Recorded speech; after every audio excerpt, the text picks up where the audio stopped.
Welcome to shul.com. We are learning from the Chok L'Israel, Parashat Lech Lecha, Yom Sheni. And the Gemara comes up from Masechet Shabbat, Daf Mem Aleph, Amud Aleph. Let's take a look at this Gemara. It's a very interesting Gemara. I mean, it actually has some Inyane de Yoma in regards to today and some of the opinions that exist today. Let's take a look. Rabbi Zera, Havaka Mishtamet Bid Rabbi Yehudah. Rabbi Zera, he was avoiding Rabbi Yehudah, Mishtamet. He was trying to avoid him. Why?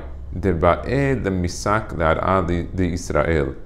Because Rabbi Zera wanted to make aliyah to go move to Eretz Israel. And the Amar Rabbi Yehudah, and he knew that Rabbi Yehudah had an opinion, Kol ha'oleh mi Bavel le'Eretz Israel over ba'aseh. Rabbi Yehudah had an opinion that whoever makes aliyah from Bavel or from Chutz La'aretz to Eretz Israel, he's over and aseh. He's going against one of these asehs that's brought down. Because it says, Shne'emar, Bavela yuva'u v'shama yihiyu. Because it says in the Pasuk, Bavela yuva'u, they will be brought to Bavel v'shama, with a nikudan the mem, they will be there yihiyu, they will stay. Let's take a look.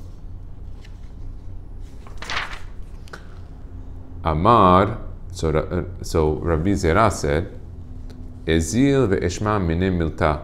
Let me go and visit Rabbi Yehudah. Let me learn from him one more thing before I get on to my trek to go to Eretz Israel. Ve'eti ve'isak, and then I'll go back home, and then I'll go on my way. Azal ashkeche deka'e be'baneh.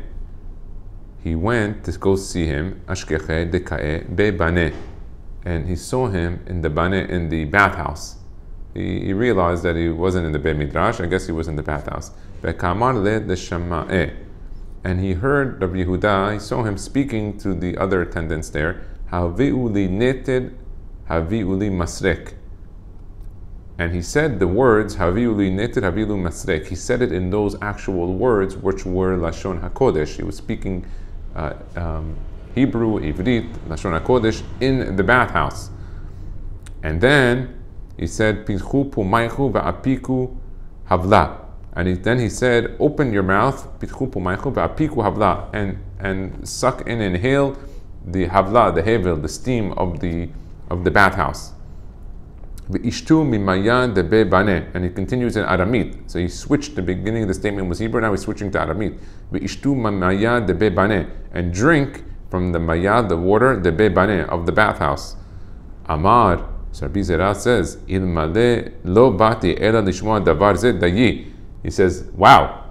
He says, that was an unbelievable lesson. He didn't actually talk with the rabbi. He just walked in, saw Rabbi Yehudah speaking in Hebrew, then he saw him speaking Aramit to a few other people. He said, wow, if it was just to come to this, it was worth it for me to come just to watch my master in the bathhouse like this.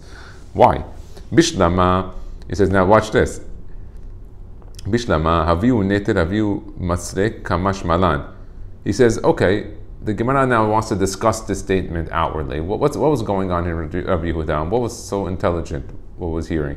So he says, I mean, it's pretty normal. Bishlama, it's understandable. Haviu neter, haviu masrek. Bring me my comb and my soap. Neter is soap or shampoo, and masrek is a comb. So he says, bring him to me. He goes, what's the big deal? That's normal. I mean, you're in the bathhouse. I would expect someone to ask for the soap and the combs. Okay, devarim shel chol mutar omram b'lashon hakodesh. Anything that's spoken, that's chol, secular, you could speak it in Lashon HaKodesh. Lashon HaKodesh was not reserved only for things Shabbat Kedusha. You could use the language for anything.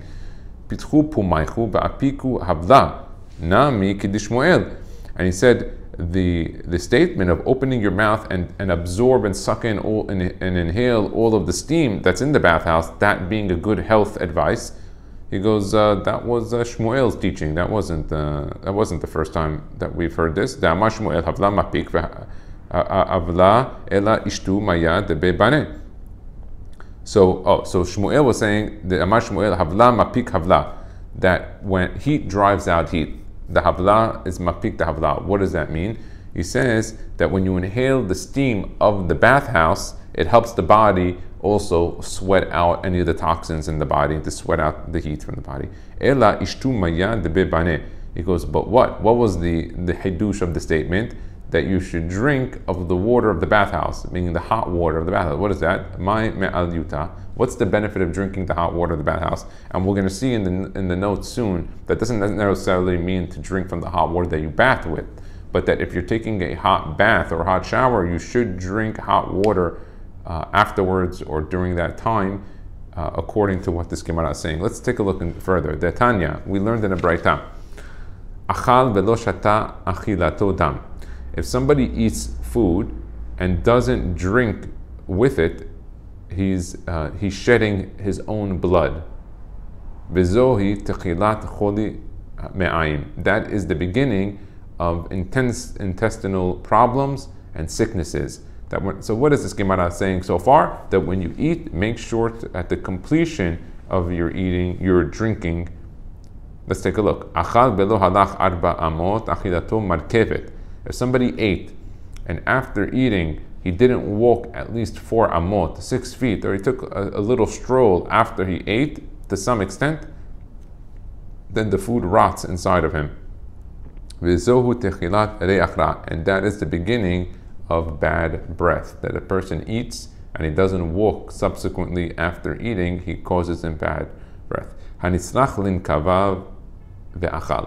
say somebody had to go to the bathroom and relieve himself, but instead he decided to sit down and eat, and he's holding himself from going to the bathroom while he is eating. It's similar that like a tanur is an oven, that they heated it with al gabe efro, on top of its old ashes. Meaning they're trying to warm it up, but they didn't clean up the old ashes and the coals and all that stuff that's on the bottom. They just tried to heat it on top of it instead of clearing it out and starting it properly. And that's the beginning of bad smelling sweat in the body. He has here a note on the bottom, and it says here, Rashi brings down that that's what causes his body to perspire constantly. That's why he's constantly sweating, this person, because that he's doing this. He has to go to relieve himself, and he eats while he has to relieve himself. It causes him to sweat a lot.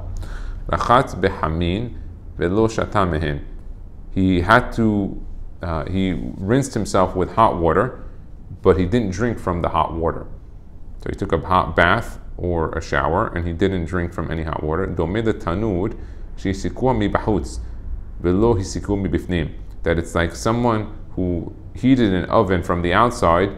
He covered it all to heat from the outside, but it was never heated from the bottom, from the inside. It wasn't heated properly.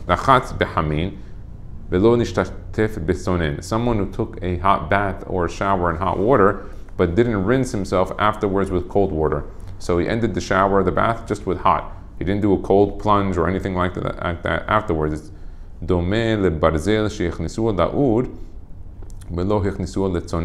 is no different than if someone takes the barzel iron and he warms it up on the fire, he heats it up, but he doesn't put it into the cold water afterwards to strengthen it.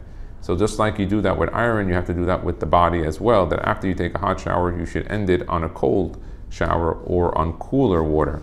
If someone bathed himself, but he did not anoint himself afterwards with some oils and proper creams, is no different than somebody who's pouring water on the outside of the bottle, but when you pour water outside the bottle, it doesn't put it in the bottle. So what ends up happening is it doesn't do any good to the body. By putting the oil around, it allows the moisture in the water to stay into the skin and into the body.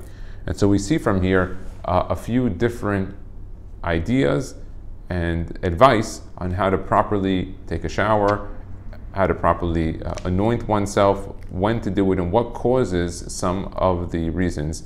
Now, what's interesting is Rabbi Yehudah held that it was a problem from Rabbi Zera to go to Eretz Yisrael, because he held that, like the pasuk says, Bavel yuvau b'shama yehuyu. They will be in Bavel and they won't come out. And so, what did Rabbi Zera? What was his opinion? Why didn't he hold that? So let's open up Yirmiyah 27. Let's see what the pasuk says. Let's see why did Rabbi Zera hold otherwise. So the pasuk is as follows. It's Yirmiyah 27:22. Bavela yuvau v'shama yihiyu. They will be brought to Babylon, and they will stay there. Ad yom pokdi otam, until the day that I take note of them and remove them. Ne'um Hashem, that's the declaration of Hashem. Va'alitim v'hashivotim el hamakom hazeh, and I'll bring them and restore them up to this place. So that was what Rabbi Yehudah held, that was referring to people. Rabbi Zera said no, that's referring to the kelim of the Beit HaMikdash.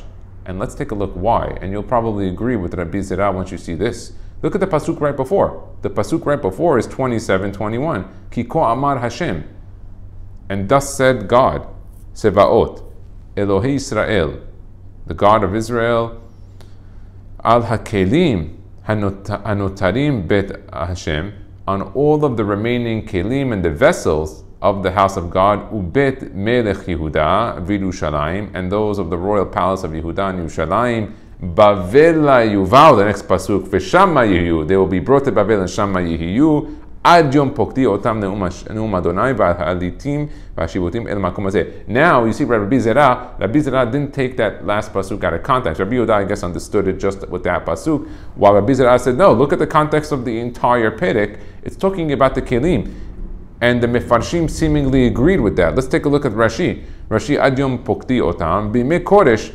like it says in the time of Ezra, that this actually happened. This was a prophecy, and the prophecy came true later on with Ezra Sofer, Malachi. Now let's take a look at Yom Pokti Otam, Ad Hazeman She'eskor Ani Bahem Vehu B'mei Korash Ve'az E'ele Otam Misham Ve'ashiv Otam El HaMakom Hazeh. That Ad Yom Pokti Otam is the Mitzudat David. That's also referencing the Kelim. Okay, and then let's take a look at the Radak, Ad Yom Pokti Ad Yedei Koresh, Melech Paras, Koresh, which was the king of Paras, Shenetena Leshesh Vasar Hanasi Yehudah, V'hu He'elam Im HaGolah, and he brought it back with the Golah. So we see from here that according to at least the Mitzudat David, the Radak and Rashi, that it was talking about the Kelim, like Rabbi Zera. They held him on that you could make Aliyah to Israel, and this must have been, of course, the accepted opinion, because many of the Chachamim from Bavel oftentimes went to Eretz Israel, and so it was very common to make Aliyah, and a tremendous zechut. And in fact, how do I know it was a big zechut? Because when some of the Chachamim would leave Eretz Israel, they used to do Kiriyah. I haven't seen that done. I've seen people do Kiriyah when they go to Eretz Israel to the Kotel, but the Chachamim of the Gemara, I believe it was the Tanaim or the Amoraim, when they would leave the Galil and know that they were leaving the borders of Eretz Israel, they would do Kiriyah, because they were leaving the land. And so this shows you the love that the Hachamim also had of Eretz Israel, of how much it cared for them in order to make the tikkun of the original sin of rejecting the land of Eretz Israel. Baruch Adonai Le'olam, Amen v'Amen.